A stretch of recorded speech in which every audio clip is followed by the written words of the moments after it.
You saw the first part of this review when I talked about the story to Persona 4 Arena. Now it's time to talk about its sequel, Ultimax. Again, this is the 2022 re-release. Real quick, for those of you that do not know, Persona 4 Arena Ultimax is a sequel to Persona 4 Arena, which in turn is a sequel to Persona 4. But enough talking, let's kick this off.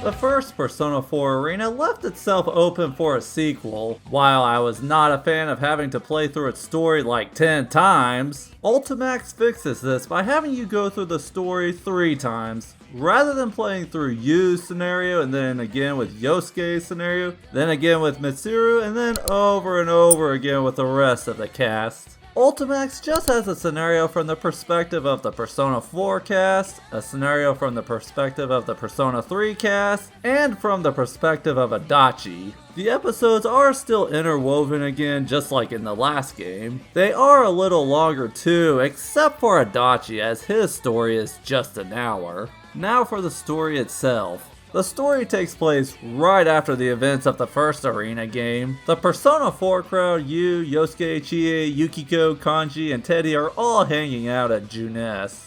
Rise Kujikawa, who is now a playable character in this game, rehearses for a concert and decides to take a train to Inaba to see Yu and friends once she's finished. Naoto is working as a detective for the police department during Golden Week. A little bit later, she gets a call from Labris telling her that Mitsuru, Aigis, and Akihiko have gone missing. Now as for Adachi, well, this is a spoiler for Persona 4, but he is in jail. He is called to the interrogation room with a TV and is treated poorly by the detective interrogating him until all of a sudden, the detective's eyes turn red, puts a gun to Adachi's back, and Adachi is forced into the TV world.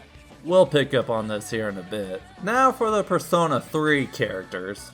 What Mitsuru, Akihiko, Aigis, Labris, and Fuka have been up to is they're in a laboratory that belongs to the Kirijo group, doing some maintenance on Labris, making sure she is okay. Fuka also goes missing, but the reason why I've barely mentioned her is she plays a support role and is not really a fighter. They are also trying to track down the mastermind that was teased in the previous game. I did not get to say this when I talked about the previous game's events, but what the mastermind wanted to do was make these characters fight each other in order to change their personas back into shadows. Why? Well, that's what they're trying to figure out. They find out there's been a rise in shadow readings in Inaba. Wait, does that mean more people's weaknesses or insecurities have taken a physical form the same way that happened to Labris? Well, I'll talk more about shadows in another video, but for this story, just think of them as common monsters in the world of Persona. They then get a car ride when all of a sudden the driver gets red eyes just like the detective in Adachi's story and drives off the side of a cliff. In Ultimax, the rest of the Persona 3 cast are added as playable characters except for a couple that I will talk about when I review Persona 3. As for what these characters have been up to since Persona 3, Yukari Takeba is now a star in a Power Rangers-like kids show as a character like the Peak Power Ranger, let's just say. She is a college student now and is aiming to be a model, but ended up starring in a TV show while at it. Ken is now a middle school student and plays on the soccer team. The dog, Koromaru, is now pretty much Ken's dog. For those of you that do not know, yes, the dog is a Persona user. Junpei Iori is now a Little League baseball coach. Once his shift was over, he takes the train home, but falls asleep and ends up at Inaba. That was the last train and there will be no more that evening, so now he's stuck where he's at. Okay, I know I've jumped around quite a bit, but let's get back to the Persona 4 cast and see where the stories interwove together. It started raining and everyone is wondering if the Midnight Channel is going to come on again. They agreed to meet up with each other to check on the TV world the next day and split for the evening. Later that night, Yu is hanging out in his room staring at the TV. This time, the TV does not come on right at midnight, but a few minutes before midnight this time. An ad for the continuation of the P1 Grand Prix comes on, but this time it is called the P1 Climax. Wait, is that General Teddy again? Wasn't he Labrys's shadow in the last game? Correct, but things are different this time. This time, the ad ends with a countdown. Just as the timer hits the 5 seconds left mark, Yosuke calls up Yu, but when the countdown reaches 0, Yu's phone dies. Was it low battery? Not quite actually. All of the power goes off. Not just Yu's house. All of the power goes out. As everything went black, a red fog came into existence and became a blanket over everything on the ground. General Teddy came on the TV to tell you that if he does not win the P1 Climax in an hour, the world will end. No, this is not the TV world, folks. This is happening in the real world.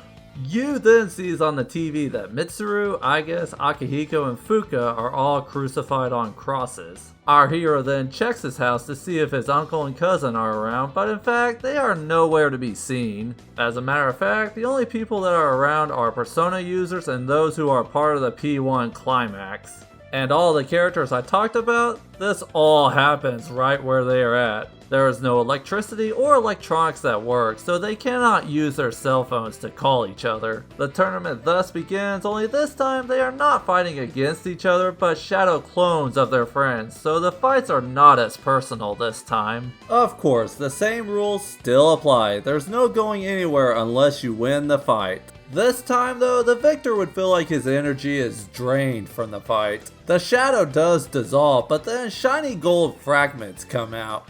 This little detail is important. Everybody ends up fighting these shadow clones, but then sometime later they all eventually see this really tall tower that looks a lot like Tartarus from Persona 3. We'll call this Tartarus 2.0. And it just so happens to be the high school that Persona 4 characters attend turned into this thing. Yu, Chie, and Yosuke end up meeting up together at this place, and it is here we are introduced to this bright red haired dude named SHO Minazuki. Yeah, you're gonna believe in your friends and be the winners of the P1 Climax, is that right? Playing friends here? That's frickin' lame. Personally speaking, I really did not get good vibes from this guy, as his introductory cutscene told me a lot about his personality without having to explicitly spell it out. Yeah, he's an obnoxious brat who is also a jerk and tends to throw temper tantrums of a 3-year-old. The characters in-game agree with this too. I wonder how he sounds in Japanese.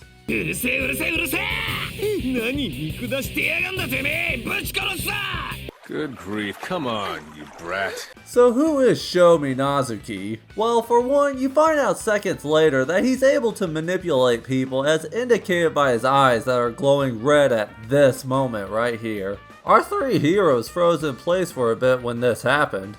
I do find this whole story setup more interesting than the previous game, but I also do find it disappointing that SHO's backstory is just glossed over with minimal information. Labrys getting extensive amount of time invested into developing her character was one thing I liked better about the previous game. A big part of Persona is getting to know the characters, unless the intention was to give a minimal backstory and have his attitude to motivate us, the player, to stop him. The backstory he has is sympathetic, but rather than wanting to help him like I would want to help Labrys, I want to, let's just say, beat him in a fight. I'm not sure if Atlas wanted me to sympathize with him or hate his guts. SHO is the son of Shuji Ikutsuki, who is a Persona 3 character. He was basically just a science experiment to his father who would just use SHO rather than love and support him, kind of like Hojo from Final Fantasy VII. You later find out that he has what appears to be a split personality, but it's more like there are two beings in one body. SHO is technically his first name and Minazuki is his last name. However, the obnoxious brat who hates everyone is referred to as SHO.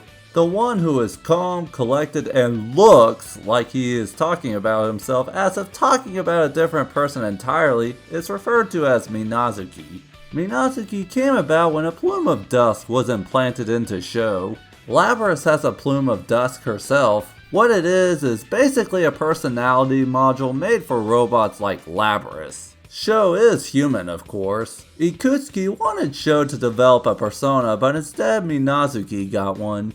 Minazuki is really just here to give SHO what he wants, and that is making SHO the only person in the world. Dude, just go live in the house on Ellie Day Island and don't bother anyone. If only that is how he thought though. SHO is who he is because he lived a very isolated life and has not had people who accepted him in life. Now fast forward to the top of Tartarus 2.0, Mitsuru and her friends get rescued eventually. Now about those sparkles of light that I mentioned were important, they are ingredients along with shadows and SHO. This General Teddy here also wants to destroy the world like SHO, but not for SHO. His real name is... I know the game pronounces that, but I'm just going to call him the God of Death. This is the final boss of the story. If you're playing the P4 scenario, you fight him as you. P3, you fight him as Labris, and Episode Adachi as Adachi.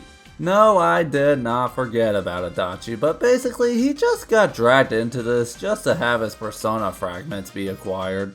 Would the world have actually ended if the tournament is not won in an hour?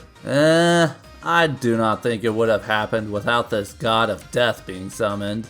I know these characters though, they would not have sat by and let their comrades stay captured as those crosses drain their energy. They would also probably have to fight for self-defense against the shadows anyway, so they had no other option that I can think of, so they had to unintentionally be able to summon the God of Death. After this, everything goes back to normal.